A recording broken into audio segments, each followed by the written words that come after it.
Hi guys, welcome back to B&B Farms, where our goal is to try and live with our land and not just on it.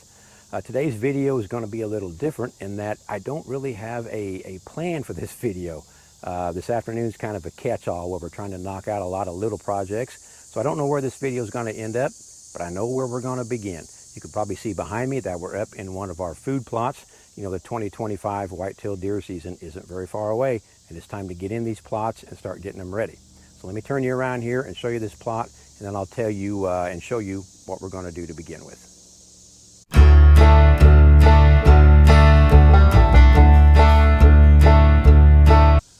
All right, the GoPro doesn't really do it justice, but this is a tiny plot. About, I think I've calculated it at 0.15 acres, so just over 1/10 of an acre.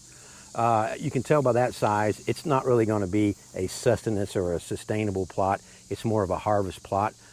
We've got our deer blind sitting right down there, so that kind of tells the whole story, what this plot is here for. Man, that sun is hot. Let me get back in the shade. We have had some terribly high temperatures, like a lot of you have too. No rain, high temperatures, typical Indiana summertime. All right, back to it. We had a soil analysis done just a short time ago. You can see that it's a wildlife forage plot, and they are recommending 2.5 tons. And you guys see that? These GoPros focus terribly. 2.5 tons of lime per acre. Now, because this plot is not near an acre, it's actually 0.15 of an acre. I've done the math, and that comes out to 450 pounds of lime for this little plot right here.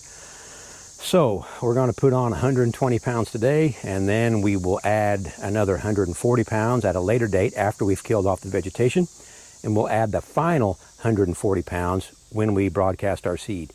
So today's just the first step in a multi-step process. We'll probably spray this vegetation, maybe tonight, or if not tomorrow, and get it on the way to getting out of here. And yeah, we need to get moving on this. Let's go.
Stick in the way. Just move that. That's better.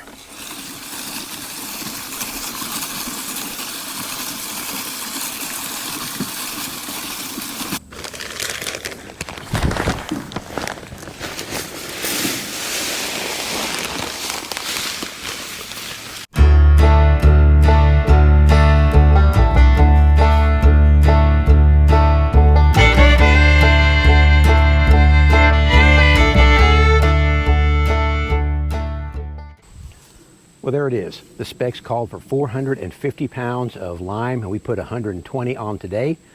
We got 2 more applications to go. We've also got to spray this food plot and knock this vegetation off. We'll do that probably maybe later tonight or even tomorrow. I'm not sure yet.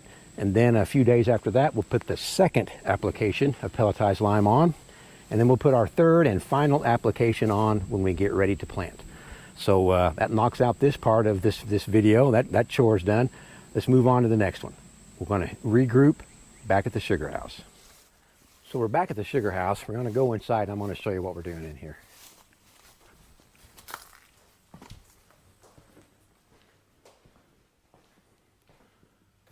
All right, you may recognize our maple syrup pan.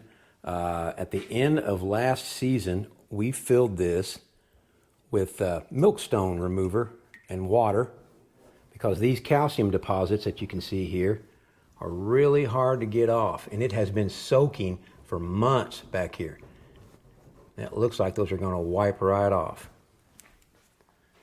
So it's time to grab this pan, haul it back to the house, scrub it all out, and bring it back, and we'll be ready for next maple syrup season. Let's throw it in the mule. There's still about, a quarter of an inch of liquid in the bottom of this pan, so it's going to have a little weight to it. I'll see if I can get it out of here by myself. Oh, yeah.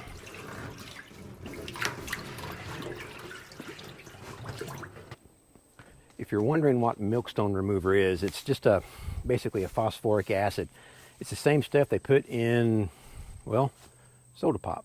So there you go. It's a I don't want to call it a safe alternative because it is an acid, but it is a relatively benign acid. I mean, it's food grade. You know, they use it to clean dairy equipment, all the stainless steel tanks and everything.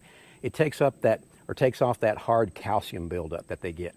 And it works great for us here in the maple syrup industry too. All right, let's get back there and scrub this pan out. I want to show you guys what this pan looks like before we start scrubbing on it. Hopefully there's not too much glare on it. You see that white? Like a soap scum. It's actually like a calcium or a hard water looking stain. I can wipe it off, so I am hopeful that 5 months spent in that milkstone remover means I'm going to be able to get that clean.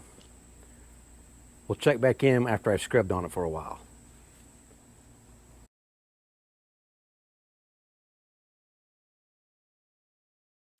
So I've been scrubbing on that pan. How did it turn out? Well, let me turn you around. You can see that it's not all gone. There's still some of that scale, you know, in here on it. Over here some too. And if we turn the camera around, yeah, you can see that. Still got some of that scale on there. So you can see that didn't take it all off, but it did put a big dent in it, and I'm pretty happy with it. I'm going to put some more solution in this pan, let it soak for another couple days, give it another scrubbing, and I think it'll be good to go. I think that's going to wrap this video up. I told you it was going to be all over the place, but before we go, I want to show you one more thing. Check this out.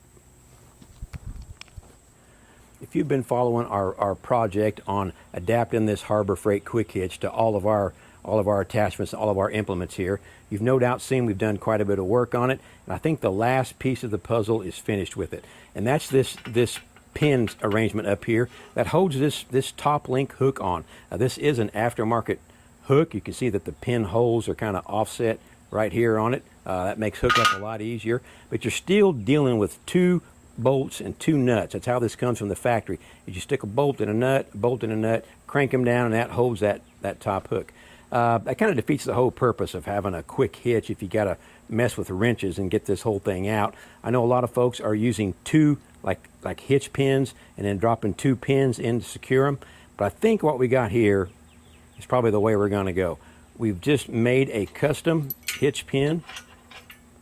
Let's show it to you. It's a 1/2 inch block of steel with 2 1/2 inch bolts tack welded into it. I cut the threaded part of the bolts off and drilled a hole down through both of them in the same plane. What that lets me do is I can slide it in, get 1 pin instead of 2, and it fits down through both pins. There you go. Also took a lanyard, made a lanyard out of some weed eater line so nothing gets dropped in the woods. It stay put. I think that is the ultimate solution for the Harbor Freight quick hitch top link assembly. Well, I think that's going to do it for this video, guys. I told you when we started that I wasn't sure where we were going to end up. Well, here we are. We've put that lime down on our food plot. We've hauled that maple syrup pan back in and started scrubbing it. And I told you how we finished off that Harbor Freight quick hitch project. Kind of a real mismatch of stuff going on today, but hey, that's how it goes some days. Please remember to like, share, and subscribe. Tell your friends about us. Get outside, enjoy what's around you. Be nice to one another. I'll see you on the next video.